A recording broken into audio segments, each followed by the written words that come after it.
buhay.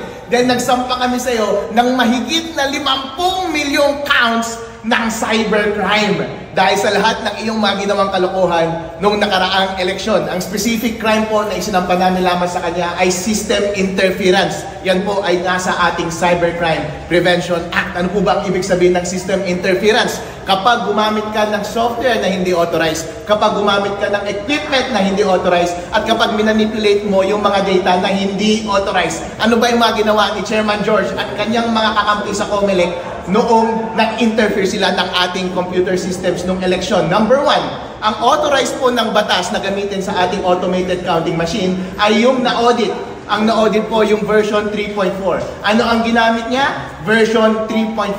Meron bang system interference? Meron po! Yes! Pangalawang system interference ay nung gumamit sila ng intermediary server through data center 3 nung nag-transmit yung mga automated counting machines papunta sa mga transparency server. Ano po ba ang sabi ng batas? Dapat diretso yung transmission ng election results mula sa bawat automated counting machine papunta sa mga servers ng transparency server. Wala dapat manipulation. Pero inamin mismo ni Chairman George Garcia na nakialam sila sa gitna. Minamanipulate nila lahat ng election results, kinokolate nila at pinapadala nila every 15 minutes. Malinaw na malinaw, umamin na kaagad, napakadali na kaagad ang trabaho ng NBI. Pasok na kaagad sa system interference pagdating sa transmission. Pangatlo po, umamin pa rin siya ng pag-delete ng mga election results, in particular 5 million votes. Inamin niya po yan sa media na after may ipadala yung mga election results na 5 million, didelete po niya iyon.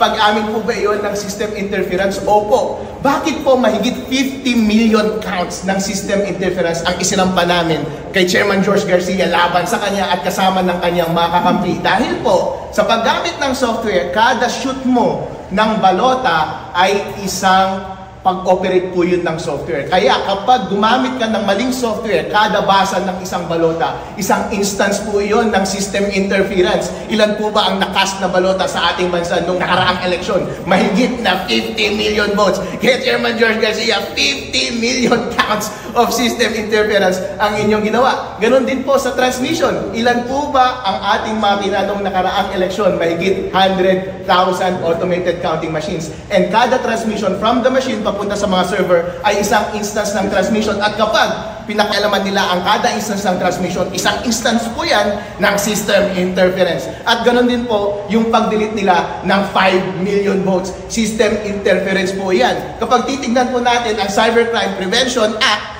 ang parusa po dito sa bawat system interference ay mahigit na 6 na taong pagkakakulong. Chairman George Garcia, habang buhay kang makukulong. Hindi na ikaw ang magiging leader ng COMELEC sa 2028. At ang multa po na ipapataw sa inyo, kada count ay 200,000 pesos at mas mahigit pa. At kaya kung totoo po, yung mga sabi-sabi na nabayaran ng COMELEC ng napakalaking milyon-milyones at bilyon-bilyon nung nakaraang eleksyon, kulang pa yung pera na iyan para sa pagbayad ninyo ng multa kapag na-convict kayo sa lahat ng counts na ito na isinampa namin dito sa NBI. Lahat po ng ito ay ginagawa natin para hindi na po maulit yung dayaan sa 2028 na baka siya pa rin ang uupo as chairman ng COMELEC. Tandaan po natin, ang tenure ng mga COMELEC commissioner ay rolling 7 years. At siya pa rin siguro ang uupo sa 2028. Mga taong bayan, gusto nyo pa rin bang si Chairman George Garcia ang mag-lead ng COMELEC sa susunod na eleksyon? Wag na po!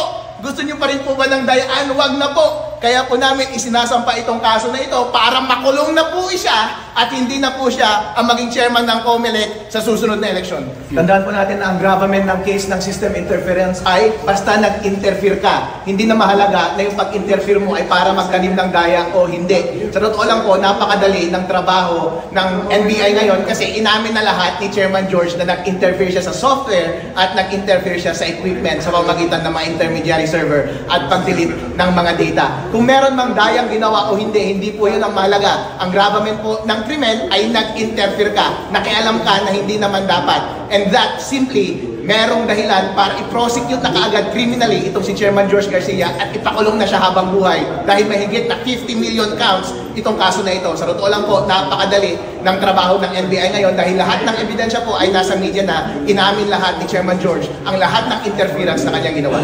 Kasama namin ang napakaraming pari, mga bishop at napakaraming general. Ibig sabihin, kampi namin ang Panginoong Diyos at ang militar sa ating bansa. Nagkaroon ba ng dayaan noong 2025 elections? Nagkaroon ba ng nakawan ng boto ng sambayan ng Pilipino? May mga very disturbing signs. At yun po yung gusto natin malaman sa kaso na sinampa natin ngayon.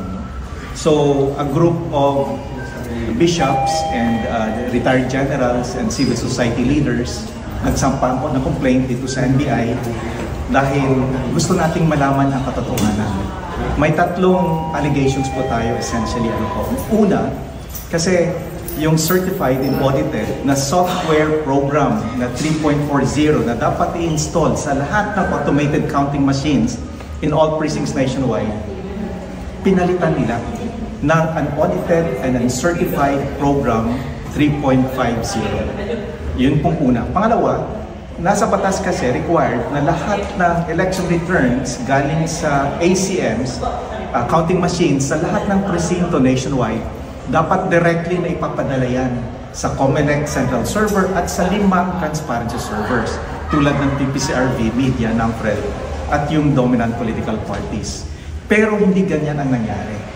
Pinadaan nila sa isang intermediary server or system doon sa Data Center 3. At ito yung unang tumanggap ng proseso at ng consolidate ng election results data bago pinadala sa PPCRV, sa NAMFREL, sa Media at 2 dominant political parties.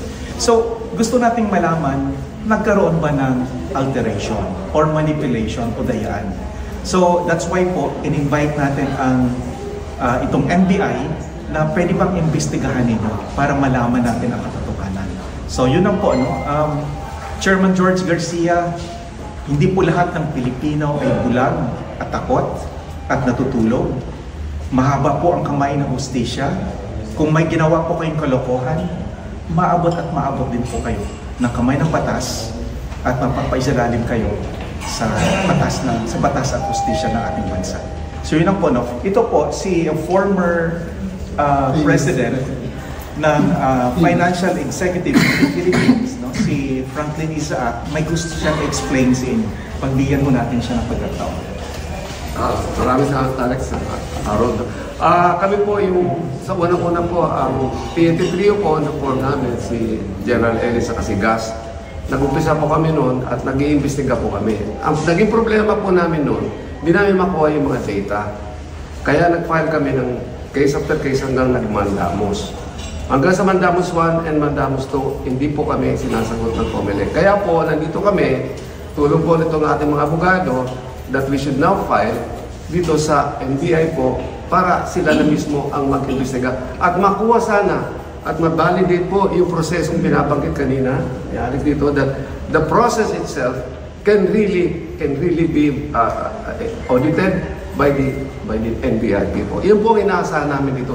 Pag nagawa po nila yan at lumabas ang katotohanan, na po ang magiging resulta. Kaya itong ating mga marami po kami dito at naniniwala po kami na hindi na dapat maulit yan sa 2020. Yun lang po.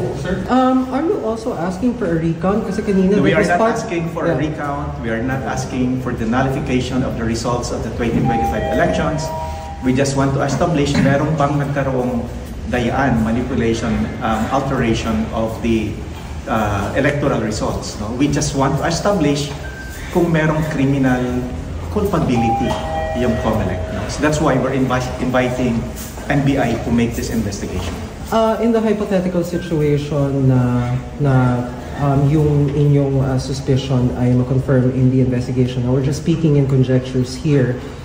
Now that you're saying that you're not asking for a recount or nullification of the results, exactly, bukod sa pag-determine ng criminal liability, sabihin na natin dun sa mga inireklamo ninyo, ano yung nakikita ninyong implications nitong complaint niyo and the investigation that was ensued? We're taking it one step at a time. Itong sa NBI, ang kanilang mandate and jurisdiction is only up to the investigation and criminal prosecution. I don't think they don't have in their mandate for the nullification of the results. So hanggang doon na muna tayo. So we're taking it there one step at a time. But we are also preparing, no, that pag nag-convene itong 20th Congress at nagkaroon na ng panibagong Senate Committee Chairperson, yung Electoral Affairs and Reforms Committee sa Senado will be asking for a Senate investigation on this so that we can present all our allegations and complaints. We just want you to comment on this statement from the COMELEC regarding this complaint because I understand this was announced beforehand. I'll just read the exact statement. Bukas po tayo sa kahit anong investigasyon na pagsusuri patungkol sa nagdaang halalan. Pinagkakatiwalaan po ng sambayanan ng NBI at ganoon din po kami sa komisyon.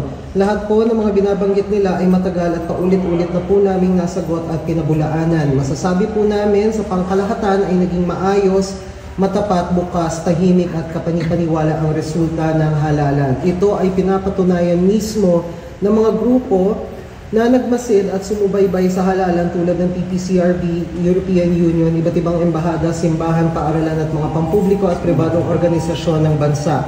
Ang mga ganitong hindi pagsang-ayon o salungat ng paninindigan ay atin pong inaasahan bilang isang larawan ng malusog na demokrasya. End statement. Sir, your comment on this? Hindi totoo yan. In fact, distortion of the truth. Yung simbahan actually is questioning the results of the elections. No?